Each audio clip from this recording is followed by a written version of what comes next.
саламатсыздарбы? Биздин каналдын катталуучулары, көрүүчүлөрү, достор, эжелер, сиңдилер, үй шартында бүгүн мен сиздерге үй шартында кантип идиш жугуч каражатты даярдап алса болорун айтып берем. Бул үчүн бизге 72% кир самын, календула тундурмасы, спирт, глицерин, жарым литр суу керек. Самынды 8 бөлүккө бөлүп, 1 бөлүгүн эзип алабыз. 8ден 1 бөлүгүн эзип, мискеге салып, бууга коюп коебуз. Суудан коюп турабыз, 1 массага келгиче суудан коюп, андан кийин баардыгын кандык менен аралаштырабыз. Спирт, календула, глицеринди.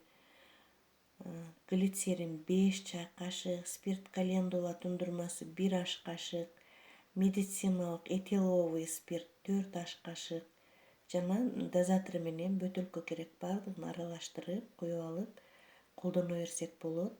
Бул адамдын организмине таптакыр зыяны жок. Азыр айтып атышпайбы, дүкөндөн сатып алган идиш жуугуч каражаттардын баардыгы канчалык жууса деле идиш аяктан кетпей каларын, организмге олуттуу зыян алып келип аткандыгын айтып атышат. Ошондуктан үй шартында ушундай кылып жасап алсаңыздар болот.